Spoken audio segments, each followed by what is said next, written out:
But it's an interesting one, right? Like you heard it a little bit there from Lucifron. Like I think he said he thought Lou was still in the top 3 going this. I don't know about you, but like someone asked me a few weeks back about this, and I think I put my top 3 as MarineLorD, Vortex, and Wham. That was where I was at. And I mean, Lucifron's already ruined that. Thanks, mate. But Wham, I think he is in the second half of this year proven himself to be the most improved, which is quite astonishing to say with how well he was already playing in 2024. Yeah, I mean, it is definitely one where these certain players kind of have been at the top of the scene for a while. Obviously, MarineLorD being one of the first ones that comes to mind, especially when you look at this series count. Obviously, game count a little bit closer on, but the big thing is obviously that goes back a little bit. You can see the last encounters haven't always gone MarineLorD's way, and not only that, there was one 3-0 for MarineLorD, but the other ones, they've been going to 5 games here, so that just shows, like we've been saying, what form Wham has been in as of recent history. Yeah, and you know, this guy, like when you think about the score results, it could have just as easily been him in the grand finals, maybe even lifting the trophy, because you see that 3-2 result in Masters of Steel. At that event, he then went on to get 4-3'd by Beastie in the semifinals, and then wins 3-2 against Louis in the third place, right? So it shows you the caliber he's playing at. Definitely some of his best. I think the big thing to take away from Wham that has been massively approached and has evolved his game so much, I would have pegged him in 2024 as a defensive player. I don't say that anymore. He's become a very well-balanced player. He will occasionally take the defensive route, but he's looking for quick ways of ending the game, and I think it's the perfect type of meta to be that person for. Yeah, I definitely agree with that. One of the things I will say that I've seen quite a few times playing against MarineLorD is sometimes people get shocked about the position they're in, so that sometimes they're scared to make that final closing push. They're like, oh, you know, he's hiding something back there, or oh, he's going to be able to hold this, and sometimes that makes them wait, that makes them delay too long for that final push, allows MarineLorD to stabilize. So we'll see if there's anything like that coming into play. But one of the things we already noticed right off the bat is we're starting off with what the potential game number 5 would have been, which is Coastal Cliffs, but a few more maps into the rotation for these players. And I think that speaks to not necessarily, like you said, not necessarily a defensive nature, but definitely like a different gameplay than the Spanish Bros. The Spanish Bros, Lucifron said it in the interview, they like pumping units in feudal, doing some fighting and whatnot. And so that's one where these maps like Altai, a little bit more defensive in nature. There's going to be some more walling, probably a more extended game there. Yeah, the other thing to think about here is like the draft approach. We just heard it from Lucifron, where he's basically just said Lancasters on the China level, right? Look at the picks. First pick China, first pick Lancaster, right? They split the difference. Knights Templar was not going to get through with Holy Island in there, but they knew it wasn't. Like when you dangle those 2 picks in there, Knights Templar takes the back foot, right? Like there's backup options for Holy Island. Because if you think about it, Knights Templar might be a default win in your eyes on like Holy Island or Kalauga, but China and Lancaster could easily be a default win on Coastal, Altai, Dry Arabia. Maybe there's some potential Kalauga. It gives you a much more robust approach to your draft. Whereas if you focus too much on these water maps, it makes what you're drafting for too predictable, and it leaves you rigid, right? Like, have you ever drafted some Dabston, and you're thinking so much about one map, you pick like 4 civs that are the best for it, and then you realize you have to play the other maps, and then you cry, right? It's like you don't want to be in that position. So it's just, these are the jack of all trades civs, really. I think I saw in the chat earlier, like China's taking Roos's place, and Lancaster's not far behind him. Yeah, I mean, especially when it comes to these best of 5s, when we're talking about the extended series, you can definitely, pigeonhole yourself into some matchups that are very unfavorable for yourself. And that's one where, as long as you get one civ that you know is going to be dominant, is that civ that you can end up losing on a certain map, it does kind of give you that leg up to be a little bit more kind of have a variety with your picks, or have a variety with your choices, and potentially bait your opponent into a poor matchup early on, with them assuming the strong civ's going to come out. Yeah, I think he chose the right map to bring out China. Like, sometimes it's kind of surprising to see someone punt out the best pick. I mean, not uncommon, but I would say when you look on paper at who's the best player, you wouldn't expect the best player to put out what's considered their best pick first, right? Like, that's usually what the person who's not favored does, because they need that leg up to mess with the draft. But he's right about this. Like, where else would you put China here? Like, for Kalauga, I think there's more obvious choices. Dry Arabia, there's applicability with Delhi, Malians, H3 there. Even Altai, actually, like, I don't rate China that highly there. I'd say, like, the more obvious shoehorned into those maps picks could be something like Rus or HRE. We've even seen a few Delhi players recently in Altai, which is quite the blast from the past. Yeah, actually now looking at the maps, I feel like MarineLorD almost had the 3 to 4 different picks on coastal cliffs alone, so it made Wham have a really tough choice for trying to pick a counter pick to this first map, but it does allow, that variety for Wham later on. Both players, obviously, at this point, in their gameplays, they feel very comfortable on all of the civs. You have to with Age of Empires 4, and that's kind of one of the better things about the extended series in Age of Empires 4 is you really get to see the difference in build orders, variety. They're not all having this, I play feudal or I play fast castle with this one civ. They do have some different options going. Yeah, it's like interesting. I mean, some people might think Wham got outdrafted because you're not seeing him with Shushi, Chinese, HRE, Delhi. But I don't fully see it that way. I think Wham got some good licks in. Like, Lancaster's a dead obvious one to talk about. Japan has remained very robust. Ottomans just continues week after week to look better and better and stronger and stronger. So we'll see if he can do that as this series goes on. But it starts off here. Upper bracket, EGC Masters Fall, Semifinals, MarineLorD with his Chinese straight away. Wham! With that beautiful Canadian flag, looking to show Japan the way of maple syrup to see if he can take down the strongest player and the strongest civ in game 1 of this best of 5. Yeah, and his way to do it, Dark Age barracks with some spears coming out for the Japanese. So let's see what he can do with these. Let's see what the plan is for the first spear that's running across the map as we speak. You can already see the scouting pattern from Wham. He immediately wanted to find that gold, wanted to find where MarineLorD is at. Although, even if he does deny gold, which I don't think he will, the Chinese has a lot of other ways to get gold with an IO if they need be. Oh, they do, but this still has impact, right? It slows down Pro Scouts timing, which is really annoying for China. So like, there's definitely some warrant to it. And, we already see the calibration. MarineLorD's got 3 on gold, the first spearman arriving. Like, he should get enough for the Imperial Official, which is 235 for the age up in the Imperial Official. But if his plan was to straight up Pro Scouts, this still is a dampener on that mood. And that's perfect for Japan. We have to remember Japan is not a civ that themselves will ever Pro Scouts.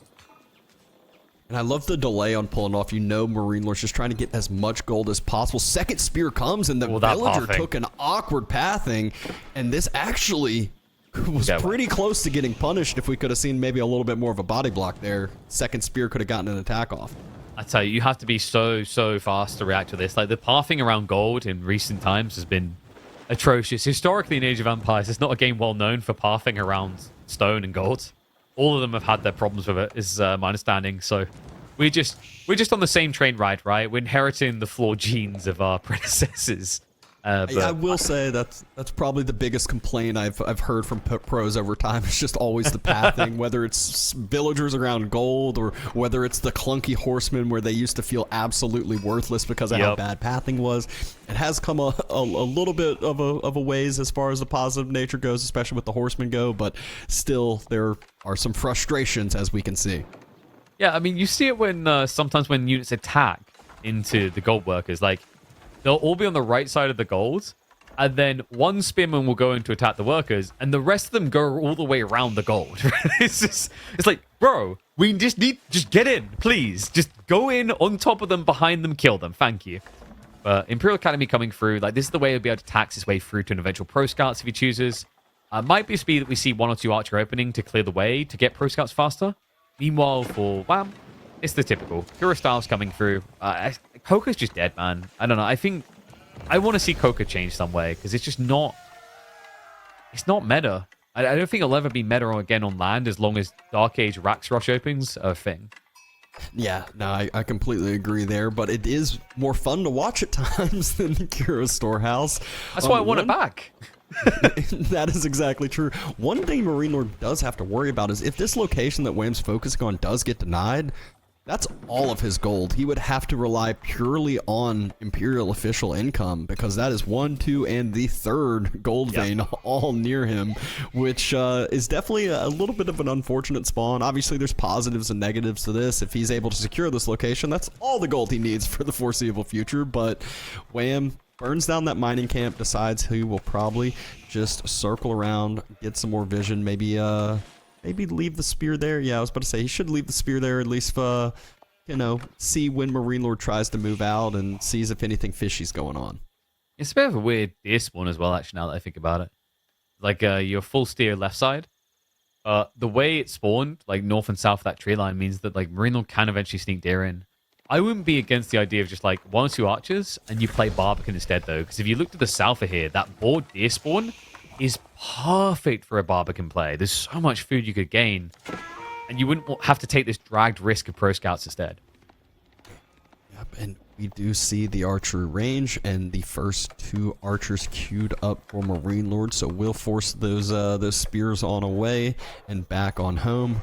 Deer being killed, but Spear also not having the most delightful time there as he's getting hurt a little bit from that wolf.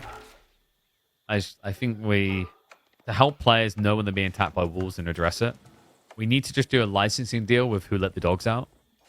And as soon as they attack you, it should go full blast in your ears. If Cal could get to work on that, that would be great. We can do that for the streams at least, see if it's a good fit. We'll lose a lot of money on Twitch and YouTube, but... Yeah, we'll see. Wham! Opting for a stables into some horsemen. MarineLorD, though, already has the spears in queue, and if he needs more spears out faster, he can always just go supervise it, which I think, as I said that, the 3rd Imperial, 4th Imperial official walked over and is supervising it. Wow, isn't it just so hard to get these taxmen out? I mean, how... Like, MarineLorD is clearly... he's a hacker. There's no way that he could have 4 Imperial officials out after being harassed off of gold like that. China must have some sort of deep taxation system on the peasantry to allow them to achieve... Oh, they have lots of taxes. It's ridiculous just how much you can do with no gold veins as China. Yeah, I mean, it felt like Wham did this positive to deny all the gold, but just like you said, it's like, well, 4 Imperial officials out. He's rocking and rolling as far as the gold goes. Wham! He's doubling, tripling down into this feudal age play. He's getting his 2nd range out. He has a samurai in queue to go along with the Yumi he's going to start pumping. Oh, that's interesting. I know the Canadians love this build. You remember in Light Horizon? Like, they were the ones that always loved Japan. It's like they would just scale men-at-arms, or samurai in this case, and then just go castle. Like, that might be the eventual idea, is just try and get those numbers up and look for the transition point. 1 villager, quite low, but I love what Wham did there. Jumped inside. He made it go out on the other side, and then nice old farm right next to his TC, safe and secure, so that villager that's low should not be focused down. MarineLorD, though, he's trying to get more damage, trying to get more idle time in, moving along to the other side, but Wham is doing the exact thing you do, I would say, against the English. Archers, though, they're just too much in numbers. Samurai, nice and tanky up front and forward, and just getting some damage on in. Yeah, he's just kind of ignoring them, getting clubbed in the face in the process. It's an interesting approach. I do feel bad about the stables, though. Like, he built 1 horseman, stopped entirely. So it is that strategy of just trying to get as many samurai out as possible. One of the big tricky parts, though, and you're seeing why, like, MarineLorD's so confident, where does China always crap on people with these archer builds? It's the tech timings. He has Steeled Arrow and Undermesh, and Wham has yet to queue up either. Yeah, and those Yumi, they really do need those upgrades because they become so much more effective. They're cheaper. But the Samurai, they're still really not an answer for those. The techs that you just mentioned will help significantly against those. But if you're just tanking up those Samurai while getting peppered down, it is not the greatest feeling. But wham, losing unit after unit. And MarineLorD, soon enough, will be able to start denying the wood line, which makes it so much harder to pump any more of these Yumis out. Yeah, and he just primed up Pro Scouts, right? So he'll be shifting out for the goodies soon. And he already has a huge advantage here. Right? It's mainly just Yumi guarding. So the math numbers put MarineLorD pretty far ahead. And we still don't see Undermesh. Wow, he's 2 gold short of even being able to afford it. He does at least have a somewhat stable Yumi number. One of the things he has done is send, I think that horseman swung by a few times to the rallying units and was able to delay a few of the archers from coming across and staying grouped up, which really does end up helping significantly over time. But that first villager kill comes down. Second villager kill goes down. Huge loss for Wham right there. Yeah, I mean, the Valiant Horseman has been trying his heart out, but it's just not going to be enough to do anything in return. And we still just don't have that priority of upgrades, right? Like, so what Wham's done here, he's gone Steel Arrow and Daimyo, because his Yumi are going to die so fast anyway, so he's choosing DPS. But that means Samurai can't front line for you. They just get melted because of this choice to prioritize attack over defense. Which, by the way, makes sense. He already lost the Samurai. But it just puts him in this... It's still a really bad position, and it's not going to get easier anytime soon. And MarineLorD, you just saw it. The one bad thing about that production being forward is if MarineLorD's able to sit on that production, he's just able to snipe Yumi as they come out. More importantly, the wood line also, as we know, is forward. So every time Wham kind of moves, reallocates those villagers, it's just a little bit more idle time of 1 or 2 less Yumi, which is so crucial in these early fights. MarineLorD is just starting to gap him significantly on the military. And not only that, the food income is going to go through the roof with what you said with the pro scouts bringing back the deer now. And what feels even more brutal, like you talked about the production placement. You kind of wish you had your stables up here, right? Because like the archers are diving in. You'd love a horseman to just get fighting straight away. Instead, that's the production building that got hidden on the edge of the map. So it's kind of like if he could go back and flip those buildings around, he'd be over the moon.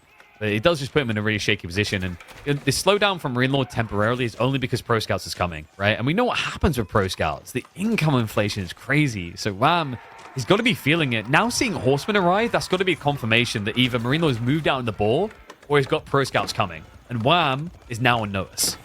Yeah, and this is the point, too, where MarineLorD can just double, triple down into the Horseman Archers now just because he's going to have more resources, going to have more income, taking the fight yet again. And, I mean, this might just feel like a Lucifron versus Vortex game with how quick it'll be. Yeah, and notice he doesn't even try to take out the Bannerman. There's no point. You kill the Bannerman, it's lying on the ground for 30 seconds. The Bannerman also has double the health and armor. It takes way too long to kill. He's just stripping any DPS value. And, well, once this fight is over, where does Wham go for wood? That second tree line is nowhere near the TC. Yeah, villagers being idled out, units still being taken down, horsemen rallying to the front, but MarineLorD, he still does have some spears there, not for long. The next group of archers are on the way, not quite across yet. Still no armor there, ranged armor for Wham, though, so those horsemen are just getting taken down much quicker than they should.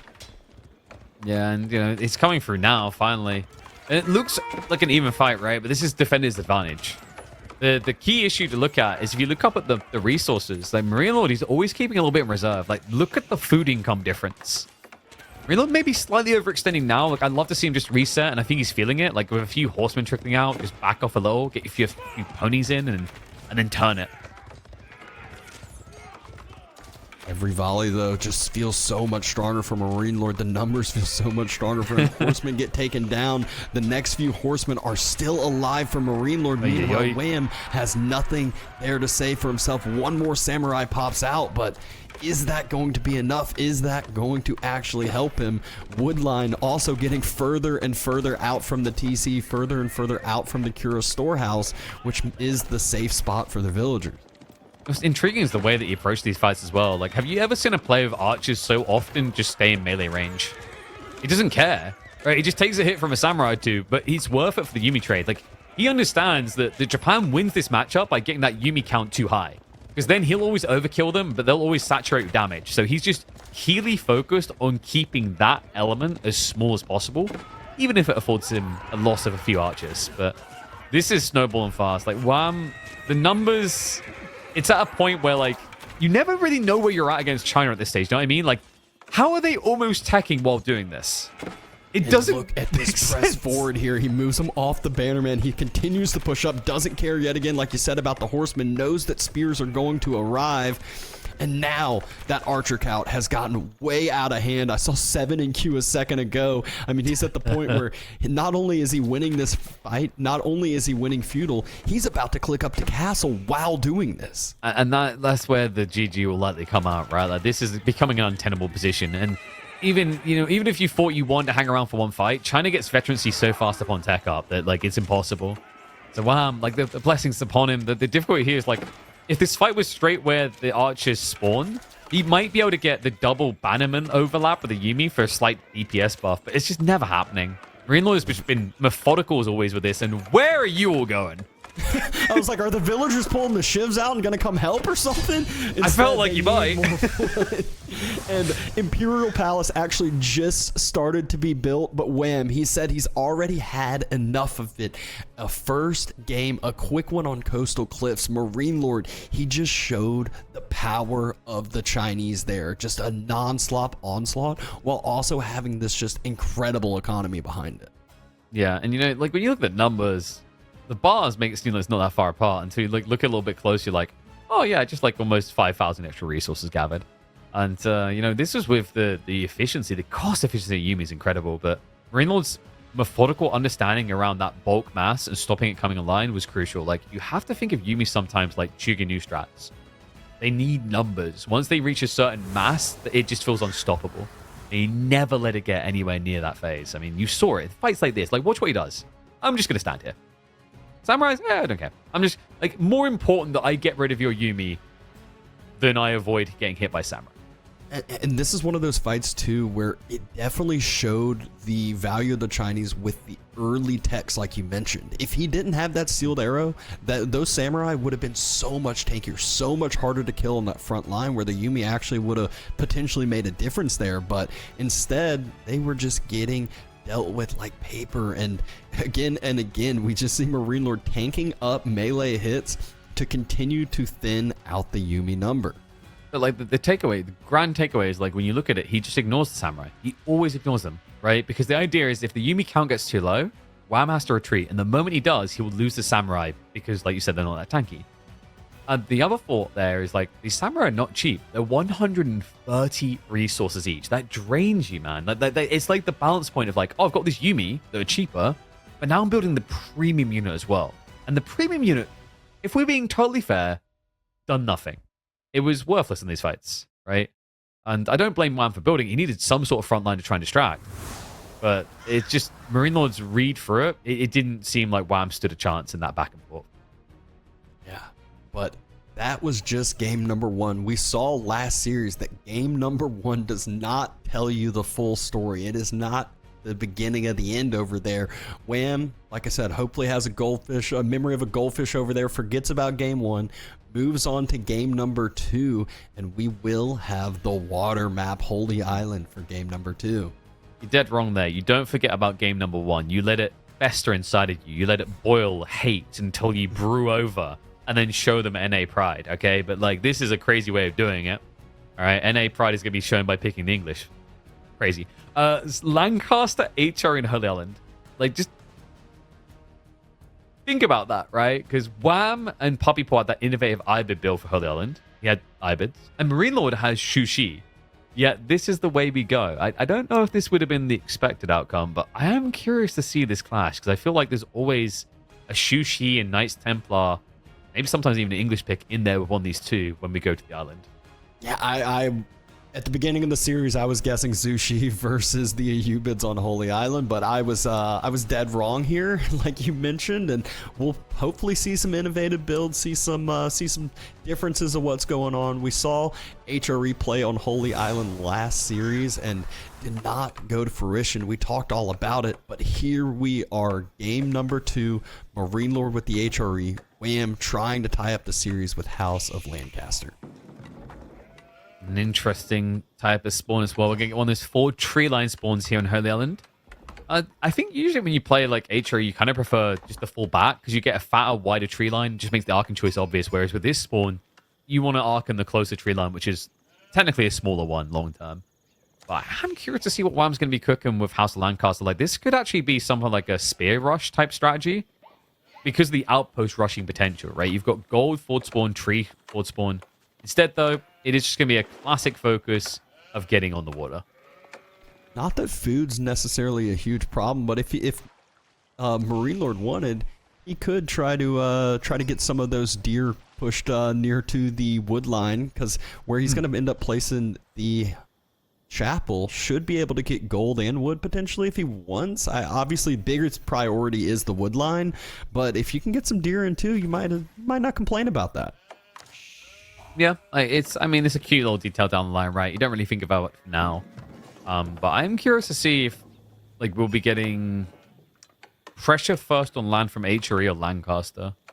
Because I feel like Lancaster's the one that gets a bit more obvious approach there, right? You get Lords in. Like, the weird thing with with these type of civs where they have a military landmark, essentially. That's what it is. They don't need to side invest with wood. So they just kind of get the harasser free, and they literally get it for free here. So I think opening a feudal should favor Wham.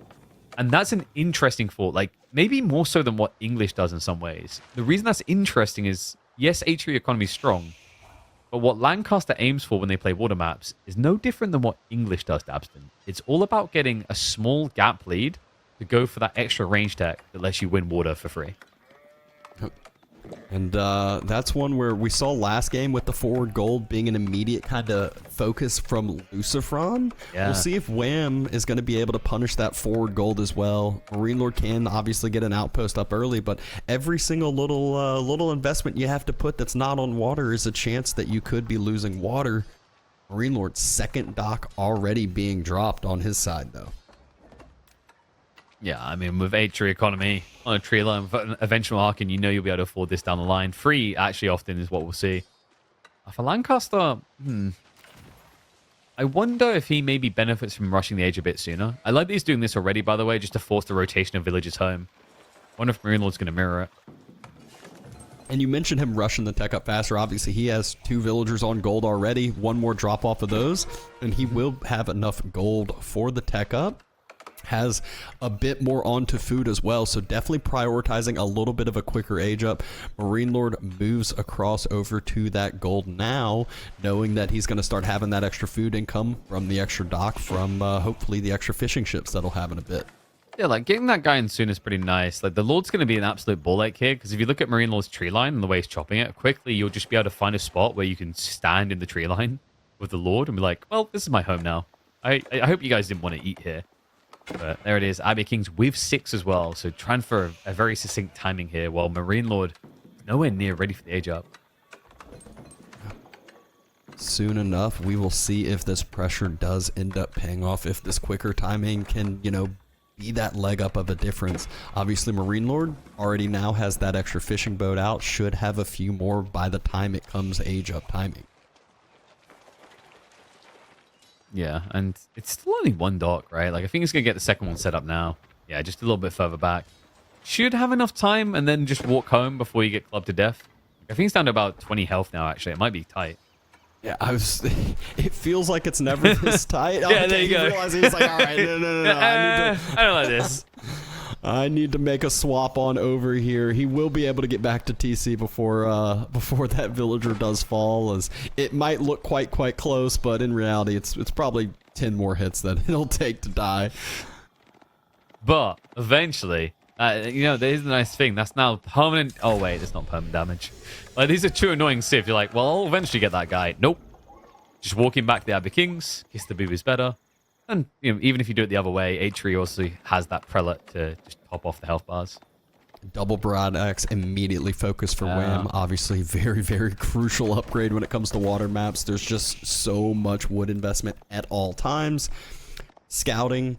Both scouts are matching each other, so they aren't really seeing what's going on each other's side. And look at what MarineLorD has to do. He has to react, builds an early wall over on the north side of his wood line. And, obviously, Wham could potentially try to run around that, but getting into TC fire is never a fun thing to do. Yeah, and you have an outpost on the gold, right? So you're, like, nicely anchored there on both sides of the idea. I don't think it necessarily stops Lancaster from considering Hobbler down the line, but, like, it's a bit weird in that, like, I think you benefit a little bit less with Hobbler compared to Horseman when you have all that food income. But also, you're against a civ that will have March Drill Spears, right? So it's very annoying to try and get in now with the way that MarineLorD's reacted. But there's the Hobbler. 2 Lords already as well. Yep. MarineLorD jumps inside. Does have some idle time going on, but look at the annoyance that's already in that wood line next to the chapel. Prelate jumps out, heals the villagers right on up, so not a big deal. But that's just the first Lord, and oh no, you talked about it. Trying to just find his spot in the wood line. Villagers pull out the ships and circle. Micro attempt there. Stand a ground. lot of TC fire though. Just stand ground. Like, you're one with the trees now. He's an end. Going on the water. 1 fishing boat does fall, and Wham should be able to get out fine with that galley. Hang out next to his dock, and the Hobbler's here. This is so much idle time. one of the Lord's falls, but Yeah, there's no wood gathering. But also, this is expensive at WAM. Like, one Lord down already, almost the second one dead, right? Like, I think he just didn't get to that stand ground point that quickly, the first Lord, right? Like, he got baited underneath TC. MarineLorD did play him a little there. Military-wise on sea, he has a slight edge now, MarineLorD, in terms of count. But you're not going to keep that if you can't get back here. Like, we need to gather. Yeah, and you can see that now. He's starting to move back out, but the stand ground is immediately forfeited. TC fire, though, doing so much damage. Wham just oversteps a little bit, and that is so crucial. Losing more and more units. Is this worth the idle time? I don't think so now. I feel like he should have just stayed standing ground. He's missing his scale, right? Like, he doesn't get to 4 Lords, which means they die faster, right? Like, this is counterintuitive to a certain degree, and I'm sure he's feeling it, where it's like, you know, even if they're just low HP, but they're not being sniped anymore, they let the other Lords be tankier, right? So it's a really tricky point that WAM finds himself in now. MarineLorD, you know, he's still going to get back on the tree line now with that buff gathering rate. And that's an interesting thought. Like, yeah, idle time was annoying, but now I have a 35% buffer, so if I get to make good for the next minute and a half of gathering, I make up for the gap. Wham is still investing into more and more units, not military ships. He is not worried about the water. He is wanting to do more damage on the land. Meanwhile, MarineLorD going ahead and getting those extended lines. He was a little bit hoosed, though, and that did cost him. I think he was actually idling his TC, right? Because he basically dropped the house and 4 units came out. So a little bit awkward there. Something he needs to kind of try and maintain, keep control of. But the split switch is interesting here. Like, there's definitely justification for it. But you can get spread wide. Like, if you feel like you need to harass still, but you've got to guard your docks, right? I think that's the part that concerns me for WAM. Curious to see what his solution is in his mind. Because it feels like this is just becoming a traditional Hobbler strat. But if it gets revealed with fishing income, MarineLorD can pivot, spin, and like that. You can see Wham having those ships tucked near his dock. He does see the horsemen from MarineLorD's side, which are forced back on home. And another push from the Hobblars and the Lords. He's going to go try to, he's just circling around, going to try to get into that wood line yet again. It just looks so trivial to build a wall like this when they walk in like that, right? It's like, okay. Well, it buys the time, though. You know, MarineLorD needs the time as well, because you may be noticing a lack of a mill here. He doesn't have wheelbarrow, which kind of feels painful considering the amount of walking those villagers have been doing. And I feel like Wham, again, he's just barely getting baited into TC fire. And, you know, if there's no villagers in the TC, not a big deal. But all of a sudden, 9 jump inside, and you can see what happens. Yeah, and you almost just want to use the Hobbler straight away. Nice intercept. Love that, MarineLorD. He catches the rally through. Like, this is the best way to deal with Lords. Divide and conquer. Another Lord falls from those 4 horsemen. House ends up getting burnt. Does pop cap MarineLorD for a split second. Has 7, 8 villagers building up another house or 2. So not too big of a deal there. Look at his macro as well. Like, MarineLorD, especially with the pop blocks, might just end up looking up at his resources and go, oh, castle age. And that's when this gets scary for WAM. Look at like the minimal investment that MarineLorD's having. He's making men-at-arms. He can make more men-at-arms if he wants to, but for now, he's just building up those resources, like you said. Demo ship coming across. There is a huge. Oh, he gripped himself. Yeah, so the galley was retreating, and I think that the Hulk got in the way a little bit. It looked like it was helping it first, but I think it slowed down the retreat path as it regrouped. So, does clip it, gets the kill. And that's important, right? You don't really want to have to invest in more boats. So getting rid of your opponent's archer ship makes him feel scared. That's important because boats require wood. And if you look at MarineLorD's wood income, it ain't good. And, oh no. Okay. With 6 men-at-arms out already, this is going to be a timing attack that Wham is not going to have an answer for. And that tech upgrade comes out, and those men-at-arms, there's just going to be a non-stop push across with how much food income he's going to have from the water, as well as the gold that he already has in the bank. That's minus 160, and that'll be another minus 160. Thank you very much. MarineLorD, this is 2 games in a row where he's just showing you his methodical nature. He's willing to lose a finger to save the body, right? And I think that's what happened on that tree line. Just the small, elegant micros to drag attention in. It's like every time he looked, if he wasn't being chased, he's like, over here, right? Like just baiting a bull. Toro, full mode. And it's just putting him so far ahead right now. I imagine WAM is going to be looking at just a classic castle drop to try and protect him with his own tech up. But, you know, even though it's not going to be Regnant's gold, MarineLord's still going to get a lot of gold value as HRE off of controlling the mid-map here. Yeah, and I mean, the scary part here is Wham drops double outposts on his gold, but we all know how those Castle Age men-at-arms turn to be, especially once upgrades come Horseman through. already there. Yeah, and start every single minute delay is so crucial. Wham has enough for Castle Age with the next food drop. The men-at-arms, they're already running in, and we just saw what Wham was doing to the wood line of MarineLorD. MarineLord's doing the exact same thing here, but so much worse because these are no longer going. I mean, they're to be leading him over. They're leading him over to it. This is the worst part about it. You feel, right? It's like, oh no, now he definitely knows. I mean, it would have been obvious when you checked that tree line, but this is brutal. Men-at-arms are going to get blocked out initially, but it's just full focus, right? Wham will get the age up, no doubt about it, but this is not a game where you feel comfortable right now. It's 16 men-at-arms in total in the field. Jumps inside the castle, and men-at-arms should take quite a bit of damage from this, so the first little grouping does fall, but MarineLorD was able to pick up 2 villagers, was able to cause a ton of idle time. You can already see the monastery being dropped, relics about to start happening, and the demo on water demo ship into the fishing boats again. He slipped him low. The archer ship can finish that off. Yeah, the repair crew gets baited. They don't manage to save it. A few fishing boats going down here. Now there's a demo backstab, and that's a clean-up opportunity. Double demo in. MarineLorD with the split to minimize the damage, but it's still going to be a forced retreat, and his boat count ain't looking good. That was some great micro by Wham, but the fishing boat count is so hurt from that. Actually, I think he only ended up losing 2 fishing boats. It felt like it was he lost 4 or 5. 2, maximum 3. Yeah, like it wasn't too bad, but like it was clutching at poles type moment. Like the archer ship, it was such a quick reaction. Wham sniped out the galley before it then started targeting down the injured fishing boat, so he minimized the loss as well. The mid-map is still concerning though, because here's the thing: heavy maces is already in. You built lords, you prioritize it as HRE if your opponent has lords, so he's already set to deal with Earlsguard. Yeah, he needs like Wham needs space, right? Like if he can scale Earlsguard, he can actually counterplay meta-arm spam entirely without ever getting touched. But you need time. And time is something that he may not have. First relics starting to be secured from MarineLorD. MarineLorD was able to quickly stabilize on the water as well. The sheep at home running out, just a little bit of idle time, not too big of a deal, and Wham gonna try to get his own relics secured, and more importantly deny the relics from MarineLorD. Yeah, and remember, this is still a 0 mana House of Lancaster game, so if he loses water, up Craps Creek without the paddle, right? Like, not a great place to be. Armored Hull just came in for him, so it should make it a bit easy to stabilize, but the Prelate play is working out. MarineLorD now picking up his 3rd.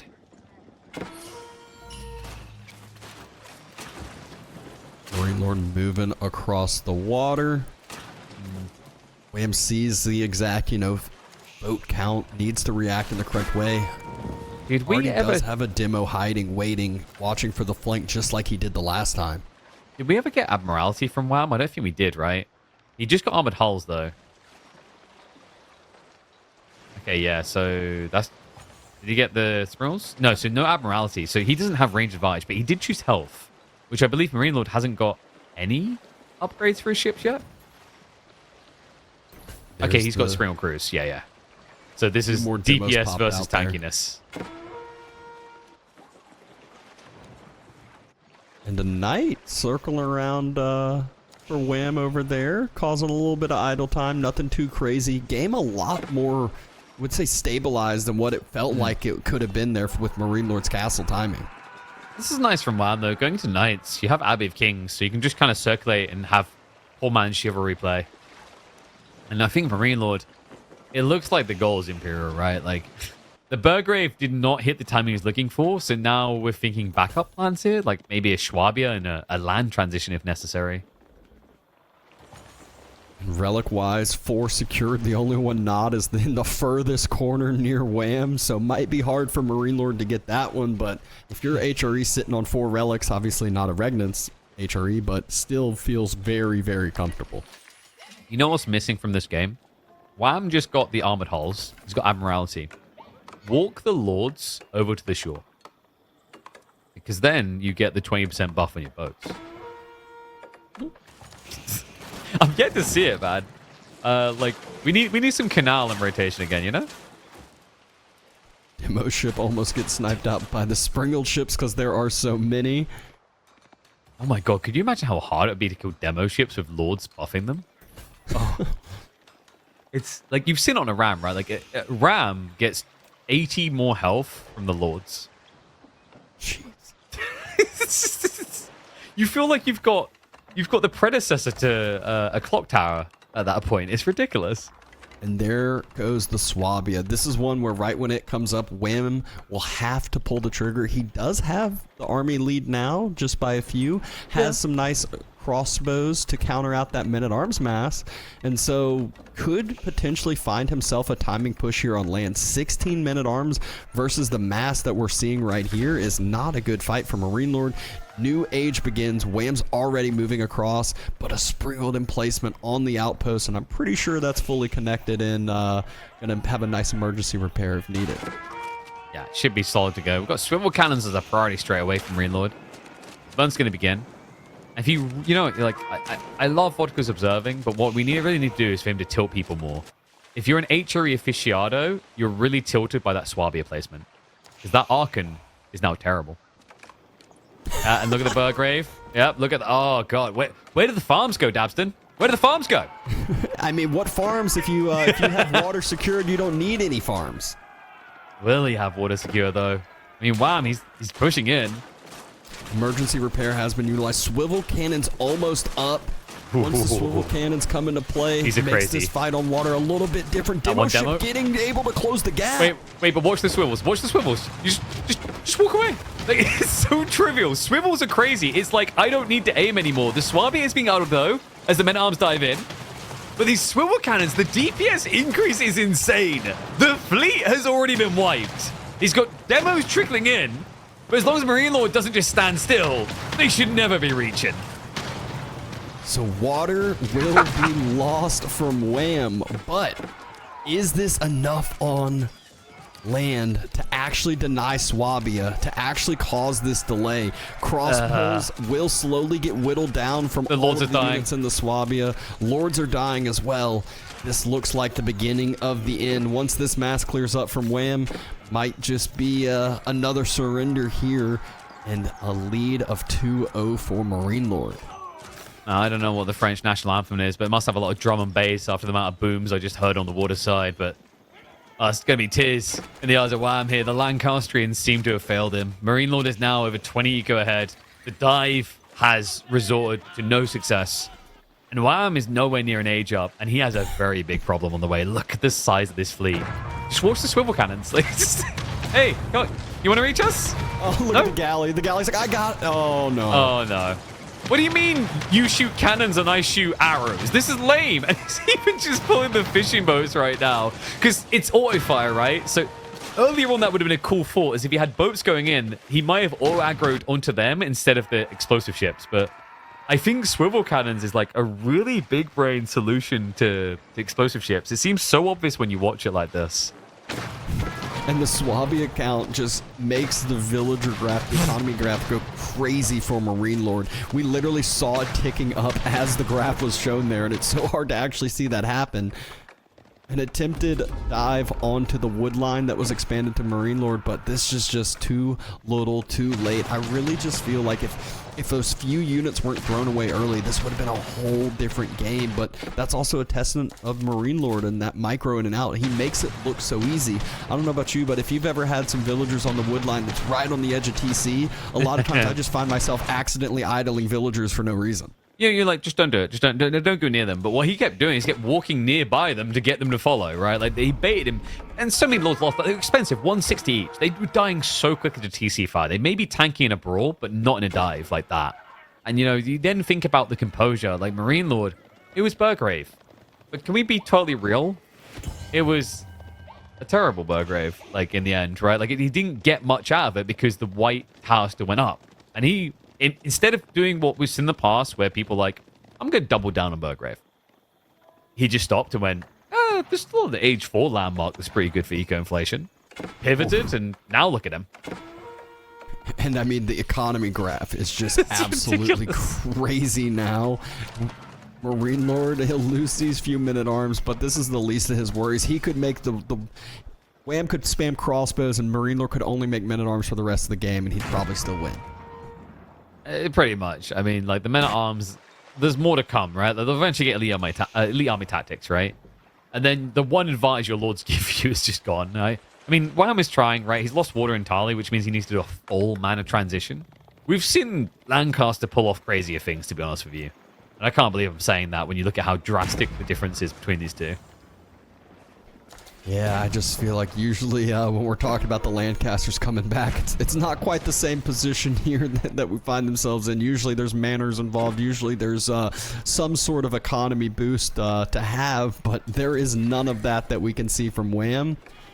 Men-at-arms about to start knocking at the door. Outpost rushed up. There's 17 crossbows now. As I said, that 4 more popped out. But will that be enough here? And Cannoneer starting to show up as well. Makes it even harder for him. The Culverin can just start sniping down these units, really. Like, you know, just, oh, crossbow dead. Oh, crossbow dead. Like, quite easy for Culves. Oh, crossbow. Well, not dead, but that's because of the Lords. Like, as soon as you lose 2 of those, it should be insta-kill on crossbows. Yeah, and you can see that he's just splitting off, making sure to take down those higher health crossbows. Attempted circle around by Wham to take down the Culverin, but more than enough men-at-arms still standing on the backside to protect it. For now, at least, another attempted circle. But, I mean, this is the point where MarineLorD's even fine with this. He's taken fine trades. He's got everything. So many villagers here. I think, did I see traders up top as well? I think he's got trade chips now. Like, there's nothing that MarineLorD really needs but to just keep going until he has carpal tunnel to win this game. And there it is. GG called. We're 1 game away from MarineLorD maintaining that perfect record in the EGC Masters Fall. Even pulled 10 villagers up to the front to start healing that Culverin. He had more than enough economy to do whatever he wanted with his villagers. He could actually just pull out the shivs and use them as army as well. But what a solid game plan. It was a good game plan by Wham if it was just executed a slight bit better. But good defense from MarineLorD, leading 2-0 in the series. But there's still a lot of games left. Technically, in theory, there may be only 1 game left, Abs. Okay. Well, there's still a lot of games left today, you know? Oh, okay, yeah, that's fair, that's fair. I hate to be the party pooper, but the way that MarineLorD's playing, it's hard, man. And I don't think Wham is necessarily playing bad. It's just MarineLorD is consistently this clean beast that we've come to know.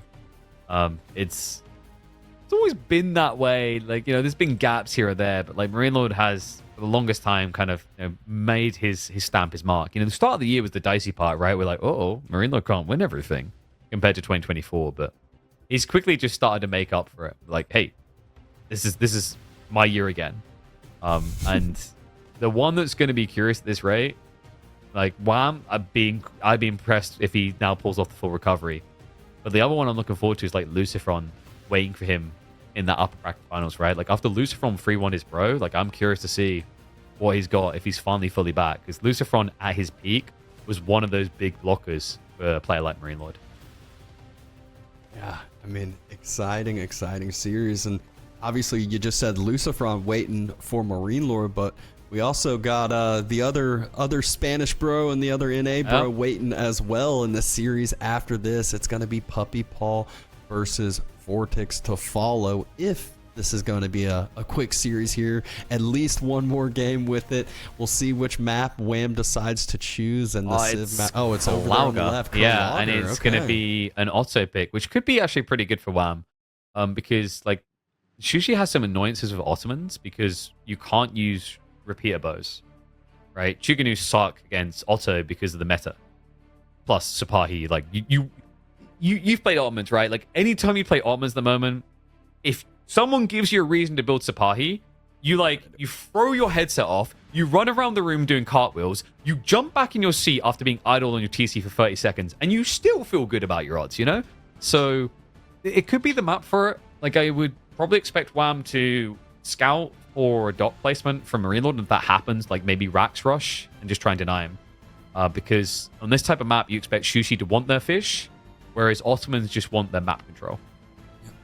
And I mean, we talked about the odd pathing at times for horsemen earlier. Sipahi suddenly don't have that problem as much with that little bit of extra range that they can get. It makes them so much stronger. It doesn't seem like it's one of those you read it on paper and you're like, that doesn't matter much. And then playing it, you're like, okay, it's way better than I expected there. But so you are completely right. If there's a reason to go Sipahi, you go Sipahi. Even if there's spears out on the field, you'll see people go Sipahi a lot of times. Yeah, I think the two funnest to use right now are Sipahi and Hobilar.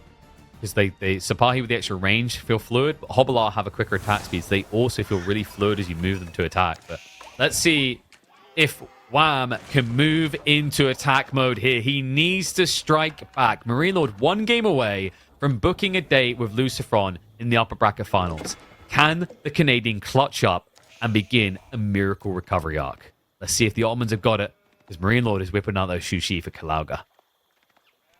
Yeah, and here we go. You can already see the outlines of a barracks, but I guess he just... He switched dogs. Is it further... Oh, is it further forward? No, he switched dogs. So he like outlined racks and then switched dogs. What's going on here?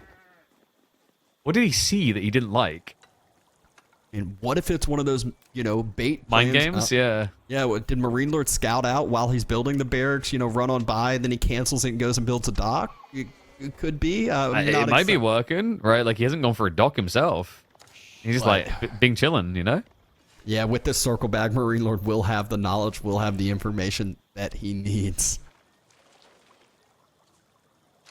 I think you just straight feudal here, Shushi, then, right? Because, otherwise your dock's going to be quite delayed. He's already on the deer as well. He already stopped the mill. So he has the info. But remember what we said, in feudal it gets a bit weird for Shushi. You don't want to really be building Chug against Ottomans. That's hey, please kill me faster. So do we just see him try to hunker down, be a little bit greedy, go for faster tech timing? Could we be seeing maybe PG from Shushi in feudal age? Not the worst of ideas for a few anyway. I find I've seen so many people go back and forth with PG, the palace guards during. Yeah, we can't decide, right? Are they good? They're the worst things ever. They're worthless, and then other people are like, they're so OP, they're so strong. It's like, what? Make a decision here. They can't be both. But you know what one everyone but the Canadians seems to agree on? The feudal samurai suck. Right? They but then the Canadians win with them, and you're like, what? How did you do that? Oh man, I love that, by the way. I love that we just get different styles from different regions. It's never just the same old. And I think that's important, man. It's good to have healthy competition around the world because people just develop different strategies. It just gives you so many different mutations than if everyone's copy and pasting MarineLorD's build. But is that corner of the gold in there? That is, yeah. So that's 50 gold. That's going to be 20 for food and probably about 20 wood. Yeah, I was about to say underwhelming meditation cards, but now that extra gold is in there, it definitely makes up for that. This happens a lot. Sometimes you actually, I've seen an outrageous spawn where both sides' berries was next to each other in the center. So the guy got 120 resources. It's ridiculous. I still will never forget the OG meditation gardens. It was extra range, extra resources. It was you had a full tile and a half extra. I'm pretty sure that it could have inside of it, and all the resources more. Remember Rocky, not Rocky, yeah, Rocky River, where you get the quad berry spawn with that old overlap. You're oh look, 180 food. Oh no. Meditation gardens finished. Wham already disturbing the peace a bit with that scout there, and a spear that just arrived. So kind of doubling up here. Only two single spears out on the field and not too far behind as far as his timing goes. And I love just, the typical 3 fishing boats. It means that if MarineLorD actually wants to deny fish, he's got to invest into it. And at this point, it's kind of paid off. He just jumps inside with the 3 boats and just waits. And if MarineLorD overstays, there's always a galley that can pop out. And you mentioned not wanting to go chooks against Ottomans, but your opponent went Spearman though. Your opponent went Spearman and he hasn't even aged up yet, right? So there's an exception for certain situations, right? Ideally you want to get a second unit in there. So it might just be we get Spear Chug here from MarineLorD. Because then also the other cool things over here, if your opponent, let's say he's I'm a build an archer ship, I feel really good. Do you really want to fight with an archer ship into a bunch of repeater bows? It's a pretty quick way of dying, right? And the dock in his face here. I love this. Repeater crossbows starting to use their. It's weird. They actually are so much better at taking down structures than they archers. Are mini just rams. I used to call them the mini ram strat. You get like 50 of them, like, oh look, a building. Oh look, the remains of a building. Oh, Madrasa coming up soon though, but he has built it on the front side, which is. Oh. Speaking of the front side, the repeater crossbows are already there. Quick early pull from Wham. No villager should fall from this. This is really bad. Maybe, yeah, but this is really bad. Think about the ramifications of this placement. Look at where the berries spawn. Look at where the stone is. Look where the gold is, right? Like, if MarineLorD gets a foothold in that location, you can't gather anything. Yeah, it feels very, very odd. Dock emplacements immediately invested into from Wham. So that's going to be his game plan. But, you know, that does help out as far as the sea goes. But the dock emplacements don't do so well against the repeater crossbows there. Nah, that scout's been working overtime as well. He's like, I will do it. I will burn this whole place down. Don't do it, Papa. No, I'll do it. Spring ship follow-up as well. So, I mean, Wham had to make the choice. Is it Sipahi or is it boats? And he's chosen to focus on land. Had to make a bit of sacrifice. There's always an opportunity to cost each choice you're going for. No military schools. The stone invested into the dock emplacements. And at this point, that dock, it's about to start burning. There's a villager there to repair up the ships from Wham or from MarineLorD. I love that he stayed there. I thought he was going to walk home. I was like, why? You just make sure your archer ship doesn't go down and you're safe. But look at what Wham's done. Like, this is meant to be do or die type strategy by Ottomans. The Imam point. Win or lose on it. And the demo ship. A counterplay coming in. Good reaction, though, means he will barely feel it. Range. This is bad. The Spring ship, look what it can now do. It kills Sipahi really well. So, like, you don't have to worry about Sipahi countering Chuk when you've got boats like this. Yeah, and Wham's villager that was walking up to repair the dock, right as he gets in the range, it just stopped as the dock fell and had to watch as everything went to hell over there. Villager doesn't know what to do now. I think he's maybe pushing forward for a potential outpost play on the gold. I'm not really sure. I think maybe he's switching north side. Yeah, he's just going for the other side onto the river again. And the wall's already come in, so MarineLorD's going to make sure it's safe for 2 clusters of fish, rather. But we have got a spear switch, right? And this is where things get tricky for Wham, because if MarineLorD just balances Chug and spears, your imams can't just be there healing you. And the other thing is, Wham, you know, do you now pay the high price of a meta? You haven't built a military school, so you kind of have to. I mean, another just early, just slight play that MarineLorD's barely able to get the timing down, but that small timing means so much. Full water secured on the west side. Spears being invested into to stop the Sipahi push. Wham already starting to make some archers. And we'll see what the next steps are for MarineLorD. Yeah, I'm curious, because like he's just building spears, no Chug. I think he's just greeting, right? Yeah. Oh, man, he blocks him here too. So, like, Doc, he's just going to reinflate. So he's now putting the ball in Wham's court. Like, hey, I have, this is classic MarineLorD. I have an advantage. You now need to do something about it. And, I mean, it's going to be hard for Wham to come out of this situation again. He's actually pop blocked already. Housed, yeah. Is he building a house right now? Because like this has been a while. No, there we go. It came up. Okay, yeah. He wasn't screwing himself there. You see, like it's still at 40. So yeah, he timed it nicely. But this area is still like that. I'm impressed that like it wasn't more dire. Like because MarineLorD chose greed. Like this type of spawn, like Madrasa on the Ford Gold Stone, right? But the thing with Madrasa is normally you want to build it at the back of your base. Or the back of your TC, rather, when you're south side. Because the berries then spawn closest to your town center, so you can jump in when harassment comes. Whereas you can see there, he has a longer distance, and it also meant that the Chug might have been able to reach him. But it seems like it's worked out for now. I think mainly because MarineLorD has just chosen unbridled greed here. Look at the walls. At least, though, Wham is able to, you know, do the Ottoman thing, which is just continue to pump some units out, albeit not with military schools, has the imams moving forward. So I feel like his game plan now is just to win an early fight here and just keep the military numbers up and healthy with the imams. So here's a thought, right? Like, we don't have any military schools in this game, but considering the automated production nature of this Civ, why don't we call them the Ottomans? I mean, call them whatever you will over here. I think most people, when they get Imperial, call them things we cannot say on a broadcast. But we might have some way to go for that. Like, I'd kind of be surprised if this gets out of feudal. And the first fight starts to go down. Oh, the Imam. There. He's gone. He's lost the healing aura. Like, this is now a liability. And the meta wasn't there yet before the fight gets taken. You want to wait for the meta. It's so crucial. Provides such an upgrade for the whole army. A few spears still left alive. Archers doing the best they can to snipe them down. But MarineLorD, great micro there, taking down one of the imams here. Yeah, and now you kind of just basically have to keep the imam in reserve. Like, if you stick him in the fight, big liability. Especially when your opponent's scaling Chug more like this. Upside is he's scaling Chug, and you have Sipahi, but downside is Wham doesn't really have the food economy to afford Sipahi. Look at it.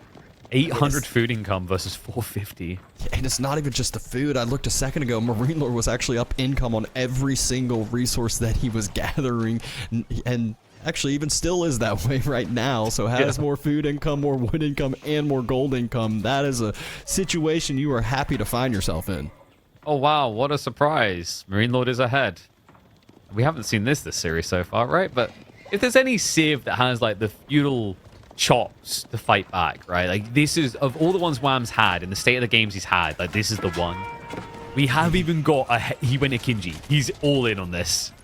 Yeah, I mean, he pumped out that military number quick, and don't forget that MarineLorD does have a little bit of his military on the water, so the numbers aren't fully true here. Taking the fight in front of that gold, sniping down as much as he can. TC fire going to start popping, but there's no villagers inside. Yeah, but there's no meta. Damage. Like, there's no meta for this dive either, right? So, like, as it gets garrisoned finally, this is going to hurt. Dive past, though. Maybe if Wham could find a few kills, and God knows he needs him right now. Down by 12 eco. With just a few troopers to stop him and to hold him back. Archers are rotating towards the taxmen that have not got the notice yet that they need to get the hell out of Dodge. As long as he doesn't lose any workers on this dive, Wham is going to run out of steam. The Akinji play has already flopped down as they're all dead. There's barely anything left to dive here. It's only 5-6 archers left. The rest are waiting at home. MarineLorD barely felt this. Yeah, I mean, all it was idle time. He reallocated his whole army. They did a little mini semicircle around the TC. No villagers fell. No economy falls. Still has 10 fishing boats working for him during this time. So, yeah, now Wham's up for a little bit as far as the income goes for a minute. But that minute is it. And just now getting ranged armor after a TC dive feels so bad. If he had just waited, pulled back, and gotten the ranged armor, I think it could have been a different story here. Yeah, and you know, the Akinji is more of a I can't G, right? And now you still don't have the meta. It's not there for the dive, and you know, like, it's in +1 armor, whoop-de-doo being shot in the face by a gun. It doesn't really matter, but it does for these garrisons. It's just giving MarineLorD much more power to defend himself, and also things like this, the archer ship just better at trading than it should be. Props to him on this Imam though. He's kept the Imam going this whole time. And again, just these little plays from MarineLorD, the micro to pull the fishing boats at the right time, heal up the military ship, and then it just feels like that movement from Wham was worthless. MarineLorD what was crazy though down into Chooks. Was the underlying timing there was the demo ship, which he cancelled, right? Like, he had one primed, and he pulled the fishing boats at the moment where if Wham had turned to fight, he would have put himself in range of a blast. So it's the elegance with which he makes these small moves that ends up making games like this look so easy. Yeah, I mean, you see it in the chat. You're like, is MarineLorD just that good? Is Wham? It's that MarineLorD just makes it easy. He makes it look easy, but Wham, he's not wanting to go out without a fight here. Doubling, tripling down. It's Rams this time to start taking down from some infrastructure. But if there's one thing I know, Chooks do pretty well against Rams, surprisingly. And there's quite a lot of Chug, yeah. We're up to 22 now. The meta's trying to come in, but you ain't gonna be there in time. And the villagers on the front line. Oh my god, 2 gone. In the blink of an eye, army getting chased down, but MarineLorD now is at the point where his numbers are just so healthy. His Q was so healthy. Can make another military ship right there to help aid the fight, help start to take down the ram if it's a sprinkled ship. And he's got his throne ships coming out to kind of stabilize here. The sugar line is getting a little bit thin, though. I think he got overbaited with the spears there. So, like, great trades actually by Wham. He's still got the Imam, which is kind of crazy after all that. But this is just wave 1. There's a sandwich coming, a little bit of a shmushki. There's still boats to assist. And there's that second wave backstab. Juke him from behind. Wham! He can't get the kills on the boats. He can't stay here any longer. It looked like a good fight until you realized that MarineLorD still had a second army in reserve. He was ready and waiting, making it look easy, already sending another villager out there to build a dock. MarineLorD knows he's about to win this fight and win the game and series most likely after that. Imam, formation catch-up allows it to speed up a little bit, get out of range of the Chooks.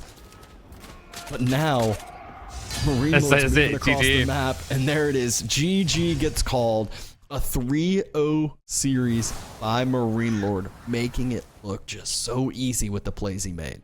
Let's look at the positives here. If MarineLorD keeps winning like this so cleanly, his ego's going to get bigger, his head's going to get bigger, and eventually his head will be too big to put one of the headsets on, at which point he's playing without game sounds, and someone might actually stand a chance of beating him.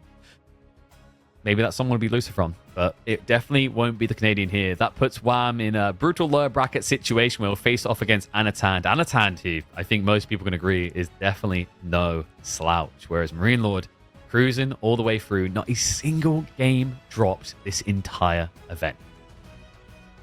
So far, that is at least. He still has a few series to finish it off into the grand finals. Lucifron, ready and waiting now. We will end up seeing that game next week on Saturday. But first, we got 2 more series left today. Vortex versus Puppy Paw, followed up by Wham versus Anatan. It's going to be an interesting one. I think the Puppy Paw Vortex one in particular, I love watching those two go at it. Like, you know, Puppy Paw about a year ago ramped up his aggression so much more. Like, there was a series in one of the tournaments, and I think it was China versus Ottomans. He's playing China, and he was outpost rushing Vortex with China, right? It's like, you know, you get complete fireworks when those two clash. The Anatan Wham one is going to be the big question mark because they faced off in a bunch of the KPMMs in the past, and you know, sometimes it is just very stompy one way. Other times it's tight. Yeah. So, like, really, really excited to see those two going at it. But now we need to get words from the champs. We've got MarineLorD on the line for an interview. MarineLorD, congrats on the win, mate. You're looking cozy there. Getting a little bit cold in France, are we? Oh, there we go. There's the merch. It's got to get the merch and the There's animal. the cat. That's The beast. the animal. How crucial was the cat towards the victories? You know, like, is it your mascot always there? She's not always there, but since we were playing late, I had to make sure we gave her some food before we play. Otherwise, I will lose because she will claw me. But yeah, she's a good support. So that's your weakness. So yeah. So if there's ever like a cat food shortage in your village, that's when you're going to lose a game, right? It's like she'll just be attacking you the whole time. Yeah, she is unstoppable if we don't feed her. And, you know, you're looking unstoppable, mate. Not a single game dropped. You know, talk to me a little bit about this set, because I don't know if you've been feeling it. I keep saying I feel like Wham's been playing his best AoE 4 recently, but you made it look so simple to cut through him. Yeah, I mean, I don't know, like, draft was looking weird. I feel like almost all matchups were okay for me. I was just very scared of Awesome Lecaster, obviously, because it's extremely strong. But when I saw he wanted to pick it on Holy Island, I felt like there was a chance I could win this. And like, if it's pure land map and I get a bad matchup, I think no matter how good I play and how bad my opponent play, I should lose to House of Lancaster. But on water, I think he's favored for sure because the sieve is better. But if he makes a few mistakes, it's like any other sieves and he can actually end up losing. And overall, I feel like I don't know, like, I mean, game 1, to be fair, is just a matchup lose in my opinion. It's just too hard for Japanese. Even if he had a very good spawn, I don't think you can really win this matchup. Game 3, it's pretty close. But I feel like he missed my crowd a lot, and his game plan was okay, I guess, but then he missed my landmark, which was a little bit insane. And even if he doesn't miss my landmark, I think the game plan is not the best. I think he just has to dock on his side, right? Safely. Yeah. If he dock middle like that, I can just contest at some point, and then it's gonna be a fight. and I don't think you should want to fight against Zushi. Yeah, it looked like he tried to bait you and fake you out because he done the racks, then cancelled it, and then walked for the dock sort of thing afterwards. But you seem to have the solid plan, and I think what's interesting. You mentioned Lancaster and kind of default win. We heard it from Lucifron, where like pretty much as good as China. Like, do you think that they are at the point that they're better than China, or are both of these civs even in terms of default wins? I think it's even, but like China, you can make a few mistakes, and then it's like any other civs. You're back into like a 50-50 game. Also, Lancaster, you make mistakes, you're also in a bad position, but to make mistake with this civ is almost impossible at high level, because it's just like you have ship forever under your TC, your army is better, you are super mobile because Hoblar are so good, so like you have everything that gives you a deadly push at like 8 minutes, and there is pretty much nothing that can stop you. And you really don't have to do anything. You just make the 3 manos, you make the kings, Hoblars, and then you have some small adaptation depending on the matchup and on the spawn. But the game plan is so simple, and it's pretty much impossible to make a mistake when the game plan is that easy, I think. So I feel like China is just harder to play, but if you play very, very well, I think both civs are quite close. And something that didn't come as close as we thought in the end, but they usually are historically, Vortex versus Lucifron. You're now going to be matched up against Lucifron next weekend. You would have been watching those games, I'm sure. What's your take on him, right? Because obviously he's been back from a long break. I think it was 9 months he took away from the game. Have you been impressed by the ramp up? Do you see him as a serious threat now? Like, are we at that point where you feel like old Lucifron is back? I mean, I believe he is, but to be fair, like Lucifron, I feel like was underperforming a bit in tournaments the last 6 months, because as he said, like he just came back and it's hard. But when he came back, okay, for like 1 or 2 months he was pretty bad, and then after 2 months he was actually doing very good, I think, in practice. So I was expecting him to do pretty well, and then he didn't do very well. But now I feel like he's actually doing as good as what I would expect from him, because in practice, to me, like Vortex and Lucifron, it's 50-50, like they are very close in my opinion.